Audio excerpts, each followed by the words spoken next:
بھی کامیاب ہیں۔ قرآن کریم کی نسبت بہت بڑی دولت ہے۔ یقیناً اللہ کے رسول صلی اللہ علیہ وسلم نے فرمایا خیرکم من تعلم القرآن وعلمہ، تم میں سب سے بہتر وہ شخص ہے جو قرآن سیکھے اور سکھائے۔ قرآن کا پڑھنا، قرآن کا پڑھانا، قرآن کا سننا، قرآن کا سنانا، قرآن والوں کے ساتھ رہنا، قرآن والوں سے محبت کرنا، قرآن والوں کے ساتھ دل جمی کرنا، قرآن والوں کے پاس بیٹھنا، یہ سب کچھ ثواب ہے۔ جیسا کہ قرآن کا پڑھنا ثواب، قرآن کا دیکھنا ثواب، قرآن کا اپنے پاس رکھنا ثواب، قرآن کا چھونا ثواب، اسی طریقے سے ان علماء کے پاس بیٹھنا ثواب، ان علماء کو دیکھنا ثواب، ان علماء کی زیارت کرنا ثواب، ان علماء سے مصافحہ کرنا ثواب، ان علماء سے محبت رکھنا ثواب، ان علماء سے دین کی بات لینا ثواب، ہر اعتبار سے ثواب ہی ثواب ہے، کیونکہ ان علماء کی نسبت قرآن کریم سے جڑی ہوئی ہے۔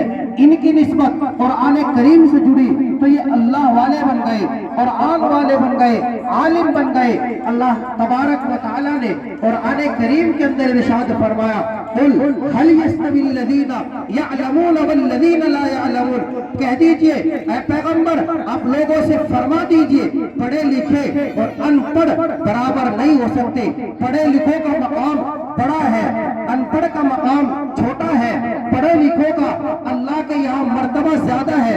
جس نے قرآن پڑھا، جس نے حدیث پڑھا، جس نے قرآن کو پڑھایا، جس نے قرآن کو فروغ دیا، جس نے حدیث کو فروغ دیا، اس کے لیے اللہ کے یہاں بلندی ہے، اللہ کے یہاں اعلان ہے۔ اللہ ارشاد فرمائے گا اقرا ورتقی، اللہ کے رسول علیہ السلام ارشاد فرماتے ہیں اور قیامت کے دن اعلان ہوگا اقرا ورتقی ورتل کما كنت ترتل في الدنيا فإن منزلك عند آخر آية تقرأها۔ حافظ قرآن سے کہا جائے گا قرآن پڑھتا جا، قرآن پڑھتا جا، جنت کے درجے پر چڑھتا جا اور ٹھہر ٹھہر کر پڑھ، جیسا کہ تو دنیا میں ٹھہر ٹھہر کر پڑھا کرتا تھا۔ بس تیرا مقام اور ٹھکانہ وہی ہے جہاں تیری آخری آیت ہے۔ آپ کے مدرسے کے محتمم، آپ کی مسجد کے امام مولانا محمد شاہ رخ صاحب ان چھوٹے چھوٹے بچوں کے اوپر محنت کر رہے ہیں، کاوشیں کر رہے ہیں، جدوجہد کر رہے ہیں، بچوں کو قرآن پڑھا رہے ہیں۔ ان بچوں کی نسبت بڑی ہے،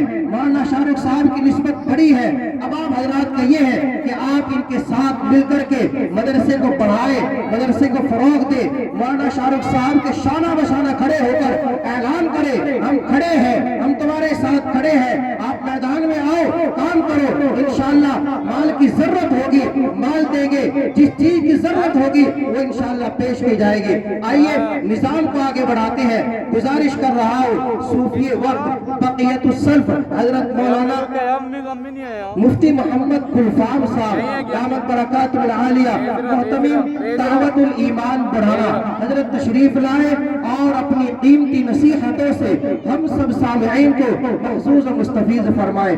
جو حضرات وہاں پیچھے بیٹھے